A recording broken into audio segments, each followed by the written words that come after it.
Yo, this is Aaron of Kong, and I want to talk to you about accountability.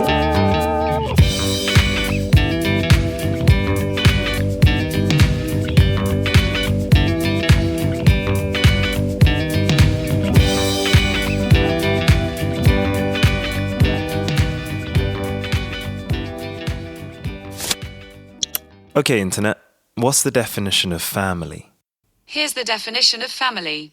A group consisting of two parents and their children living together as a unit. Yo, family is not easy. And in my case, in 2020, the idea of family couldn't be further from the standard dictionary definition. My mum has 4 children, 2 boys and 2 girls. I'm the youngest and, as far as I know, the last. The older 3 from my mother's young marriage to Jamaican-born Mr. Nelson. And me, the product of a mature romance with St. Vincent and the Grenadines-born Mr. Edwards. It's been 24 hours since the father of my brother and 2 sisters passed away. Upon speaking to them, although they're all clearly saddened by the news, they're all in their own way trying to be strong. 2 men that, for the majority of our lives, have been absent. So yeah, it's complicated. People of black African origin are up to 3 times more likely to develop type 2 diabetes than people of white European origin. 1 in 4 black men in the UK are at risk of prostate cancer. These are your top stories today. What's that old saying? That no news is good news. I last spoke to my father over a decade ago. After I heard he had suffered a stroke at Christmas time, I decided to find his number and call him just to see how things were. It was a brief and polite conversation, but I signed off saying that it was okay for him to contact me if that's what he would like. I never heard from him again, and it hurt. So I did a dangerous thing and I buried it. On the paternal side, I have another 2 sisters and 2 brothers. One of the sisters and I coincidentally share a birthday, and every year we exchange loving messages. It's actually really nice to... Oh, hold on. I think this is her now. Hey, little brother. Not so little anymore. Hi, Aaron. I'm actually calling to inform you that your father is sick. He has been in and out of the hospital almost every day. Seems that he has prostate cancer and had it and was not saying anything. Anyway, so I'm just letting you guys know what's up with him. If you're interested, if you want any more information, you can either text me here or on my WhatsApp. Okay, bro? Anyway, hope everything is okay with you. Tell your mom hi for me. And I love you. Be safe. It's now 48 hours since the news of my siblings' dad. I feel compelled to contact my other sister in the Caribbean, and she updates me that his health is deteriorating. What am I waiting for? I feel like if I don't go and he dies, then the potential effects on my health and happiness are unquantifiable. But if I do go, and I confront what is quite likely the biggest affliction in my life, then at least I'll be taking the grief into my own hands. Is it right to call it grief? Because as terrible as it sounds, for the last 5 years, even before the news of the cancer, I've been waiting to hear that he's passed away. And there have been so many near misses. Now, why am I telling you all of this on a podcast, no less? Well, I used to think that I was a really open person, a great listener and conversationalist. Then in my mid-20s, I found my personality becoming agitated and irritable. The question, "How are you?" triggered me. Internally, I'd cuss out whoever asked me, especially if it was the first human interaction of the day after waking up. Often, it was the people I loved the most on the receiving end of this masked resentment.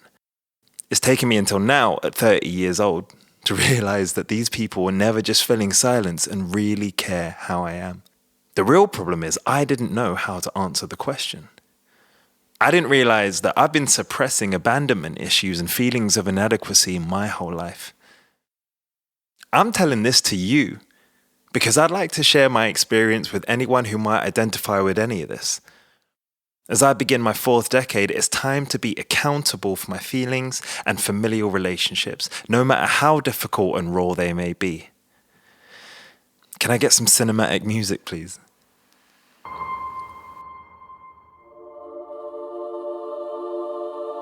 Sometimes the only way to heal our wounds is to make peace with the demons who created them. The 2019 remake of Godzilla was horrible, but I did love that gem delivered by the king of one-liners, Ken Watanabe. Problems that are left unattended have the tendency to become crises. A warning from the Machiavellian William Gascoigne, played by Sean Harris in Netflix Shakespearean epic The King. And finally, in the words of Tony Stark, aka Iron Man, turns out resentment's corrosive, and I hate it. A little section for the cinephiles among us. All 3 of those quotes have pricked my ear and stirred something laying dormant within me. It's time to be an adult now and deal with this. Now 72 hours since news of the father of my brother and 2 sisters passed away. This is a family matter, and I can't move on with this story until the guardian of my family history sheds some light on the matter. So it's time to talk to Mumsy.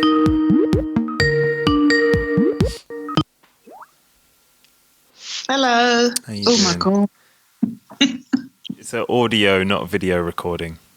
Oh, okay. Well, that's good then.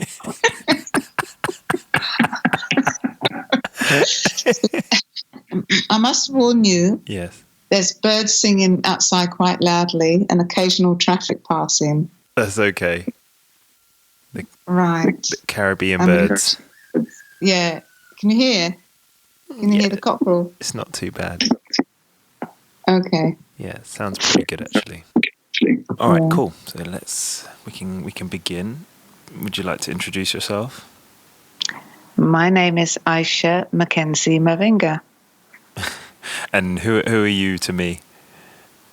I'm your mother, your long-term mother of 30 years, Yeah, that's true. and you are a blessing to me. Thank you. All right, here's a question. When you were younger, did you picture yourself having children of your own?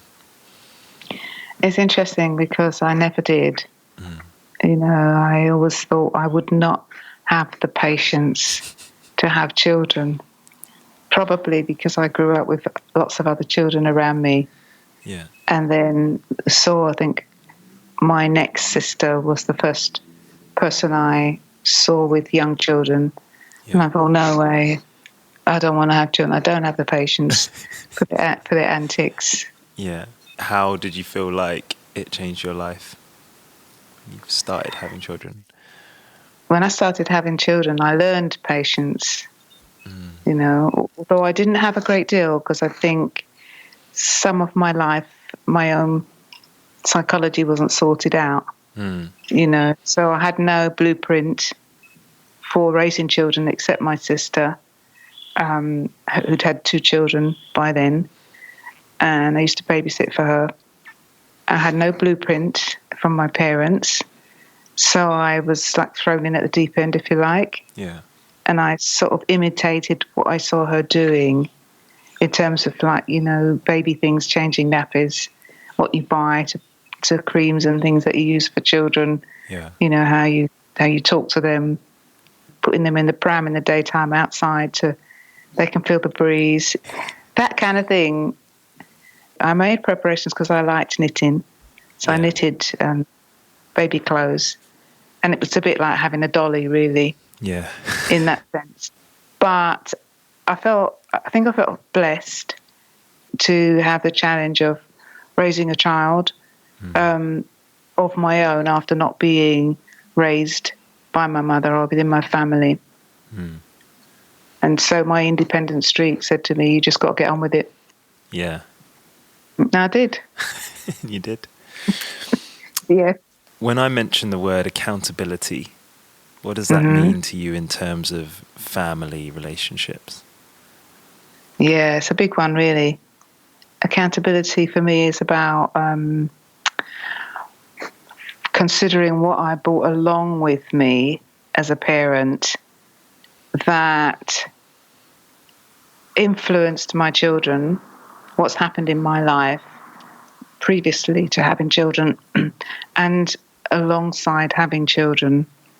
And that means, you know, all the creative and wonderful things that I provided for my children, but also the mistakes I made, and being able to acknowledge that I made mistakes and they affected my children. And in a sense, kind of like forgiving myself and trying to do a better job as an adult in connecting and communicating with my children. And it's a work in progress. Yeah. Yeah. When do you feel like you became an adult? Wow. I would say maybe about when I was 60.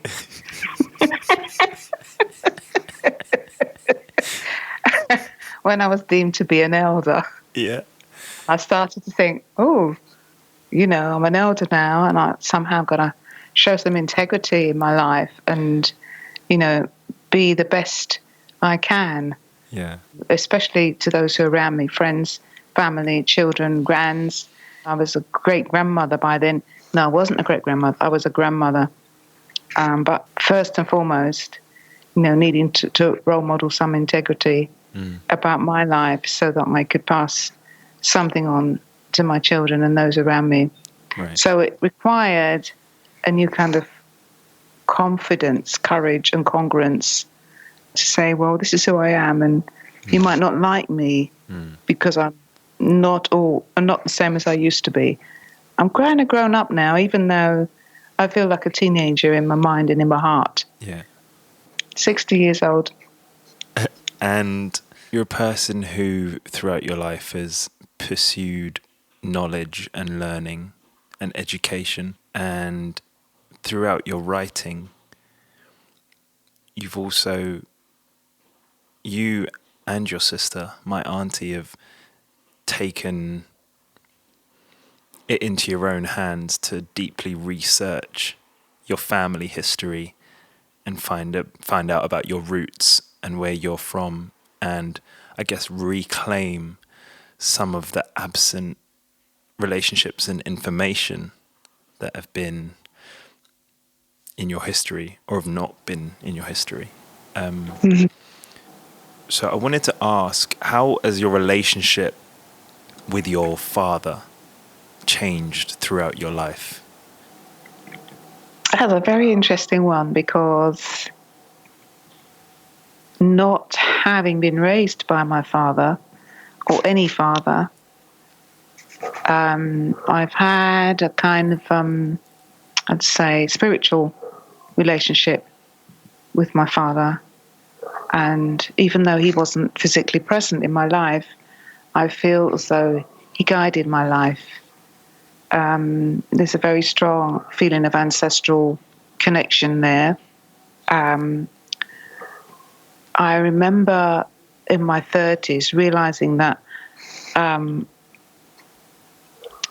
didn't really experience the loss of having a father, because I didn't really know what a father was, because of him passing away when I was a very young child. In fact, I was a baby, 4 months old.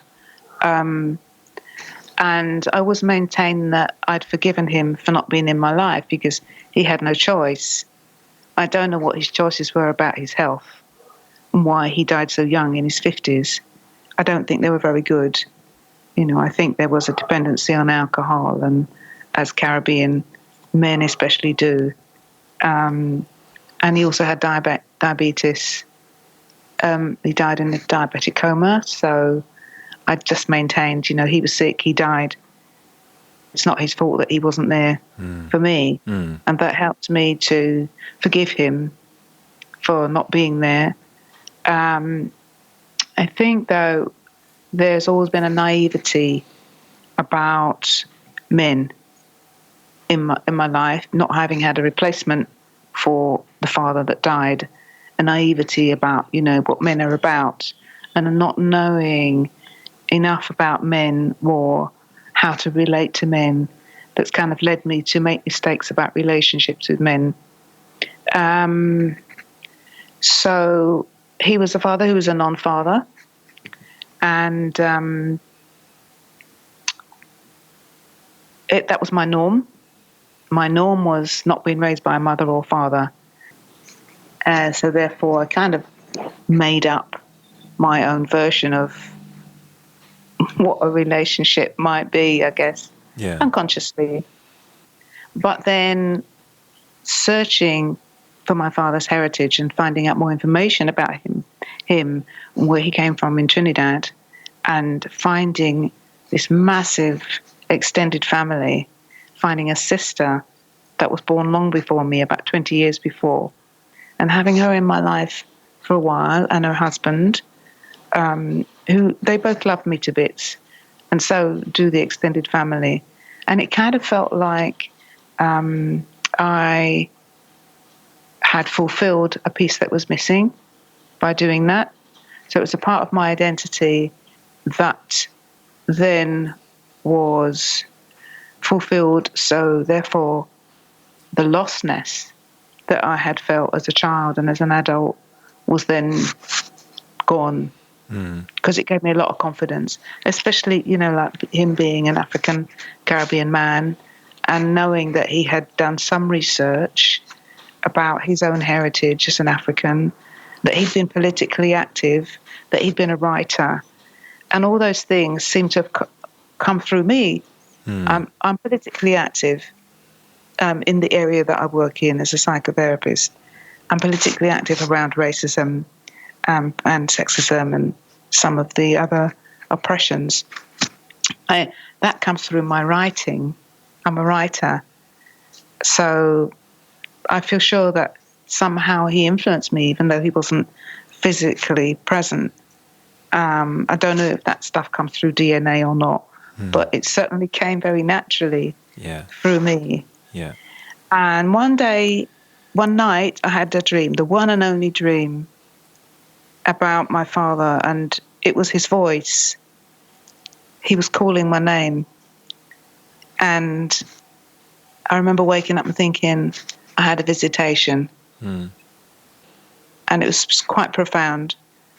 Having no memory of my father's real voice, but hearing that calling in the dream was wonderful. Yeah. Made a renewed connection. Yeah. Yeah. Wow. It's a wonderful and beautifully explained answer to that question. Thank you. Thank you. Very soon after my brother and sisters lost their father, very recently, I think, it was within the same day, I booked some tickets to St. Vincent to go and to visit St. Vincent and approach some of those demons. So I wondered, what do you think when I tell you that? I am totally humbled by hearing that. I feel quite emotional. Yeah. I'm so happy for you, I really want you to have an adult experience of that part of your heritage. Yeah. Just to give you some experience of your heritage. And that is so, so important to you and so important to me. And I want you to have that. I feel really happy that you've done that. And surprised. It's wonderful. Yeah. Congratulations. Yeah. I had a very interesting, actually, part of after I interviewed with Pablo, we talked about how long that can take, and also being equipped as an adult with the resources, I guess, like physical and emotionally, to be able to make a journey like that.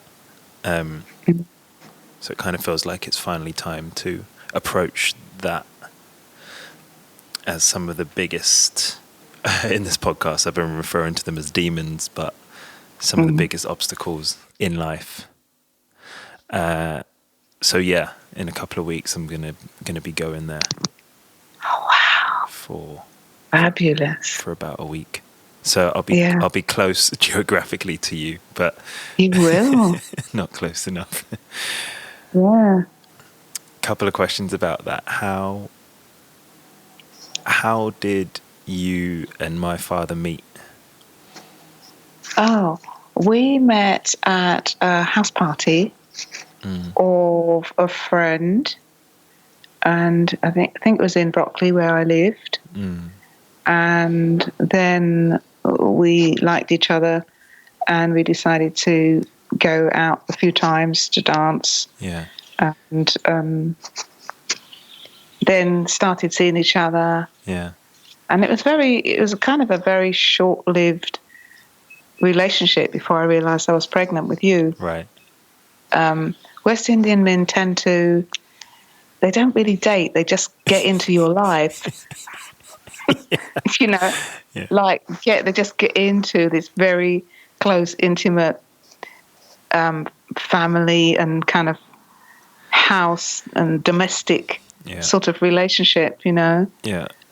So when they go shopping, they bring you meat, you know, and things that they know that they would like you to cook for them, really. Yeah. And then they invite you to their home and they cook for you. And it was kind of like not really well thought out, but that's how I know that they do relationships. It's the same here. It's like there's no real dating context. It's just, you know, we're together. Yeah. And it becomes very intense very quickly. When you say here, you live in Trinidad and Tobago. Right. Yeah, and I've found out that there are different ways of getting into relationships here. Yeah. It's not like a movie where you date for a year or something and then you make decisions and have long discussions. Yeah. Yeah. We've just come into a new year. Yes. I'm not talking about. I'm not asking what are your resolutions. What are your ambitions currently, or what have been your ambitions for your life? Okay. Top of my bucket list is finding a companion, a life companion, even if that means just for 10 years, the next 10 years of my life. Someone who can be a good buddy to me and, you know, I can move around with. We can spend lots of time together, support each other, and have fun. Number one, that is. I'm serious about that now. Yeah, it's never too late to find a life partner. Yeah. The second thing is I've been talking about creating a collection of my poetry to publish. I started working on it and thinking about it last year, and I got myself a mentor. And I'm quite a lot more serious about that this side of the new year. I really want to get it done this year and overcome the fears and blocks that get in the way of that. And the third thing is having a deeper relationship with my artwork. So today I'm going to an art class, which is happening on Saturdays. And yeah, I'm going to take it more seriously and get more support to develop my art and make sure I spend more time with it. Yeah. Oh, the last thing, it's probably the second thing, to have deeper relationships with my children. Right. To be more connected, be more open. You'll see more of me, and to find ways of being more greatly connected to you all. And I think that started already with the death of your sibling's father, that I'm having better conversations, bigger conversations with them. And I'm grateful for that. Whenever someone passes away, it seems that there's a push to become the person that you really are. That's what I found. I've lost a few people close to me now. And that process is making me just be even more real than I have been, and to go for what I really want and be an even bigger person, remembering that I'm still a work in progress. Yeah. The other thing, there's a fifth thing, which is be fully retired. Yeah. Therefore, giving up work for the sake of trying to earn a living and live a better life, and creating a different way of using my pension, I guess, and living on my pension so that I feel secure enough to have a life as a creative person. Yeah, like you. Well, there's the reason why I'm doing this project is to just explore the idea of talking to people about things that they want to do and things that I want to do and ideas that I've had and how to put them in motion and how to see them through and how to take stock and account of all of those things that we desire for ourselves and for those around us. And it's kind of like a time capsule. So it's so good to be able to talk to you about those things and that you can say them out loud, and that we're hopefully able to listen back to this in X amount of time and go, you know what, I'm working on that, and that is true, and I didn't quite pick up on that bit, but there's still time to work on that. And actually what you said about one of those things being able to have deeper, more meaningful relationships with your children, I'm glad that we get to talk in this way. And maybe it is a bit strange that it's recorded, but I also think that that's lovely, so that in a sense these tools have enabled us to talk about some things that maybe we never would have got the chance to talk about. And we have a great relationship and we talk a lot, and I don't think that we hold back necessarily on the things that we talk about. But thank you for being so open and being able to communicate those things so clearly to me. I really appreciate talking to you in that way. Yeah, it's my pleasure, and I do appreciate this conversation as well. So I found out more about you. Yeah. Again, it feels like a kind of rites of passage. Yeah. That's going on here, and I love talking to you because you're so genuine when you talk to me, and even though it's an interview, it just feels like a very useful conversation. Yeah. Thank you. Well, I don't have any other questions. Those are great. Totally fulfilled. Yeah, so wonderful. So I want to report back when you go. Yeah. Bat abusers. Yeah. You're going on your own? Yeah. Well, enjoy. Will do. All right. We'll speak soon. Love you to bits. Love you. Have a great day. Take care. That was supposed to be a short chat, but it felt so rare and important I had to let it take its own course. Remember in episode 4 when we talked about our favourite songs? Well, my favourite lyricist Guy Garvey created an unmissable BBC Radio 4 programme interviewing his father, and he exclaimed, "There should be a national drive to record your parents." I agree. Interviewing my mum was life-changing, and I think it made our relationship stronger. I say give it a go, even if you're just recording into your smartphone and you don't even have to publish it. So I've decided to split this episode into parts 1 and 2 and wrap up this series in the next instalment. Join me as I take a trip to the West Indies to reconnect with my father, perhaps for the final time. It would be great to share that experience with you. Thank you to Danny McIntyre Loveridge for live guitar, Stoney Browder Jr. for original theme music, Aisha Mackenzie Mavinga for joining me in conversation. Thank you to TJ Patel for playing the newsreader, you're great. My sister Nataki for letting me use that voice note, Chris Unwin for production support, Rob Gilbert for your narrative notes, Lorne Ashley for mixing support, and Joshua, Philippa and Andrea for inspiration.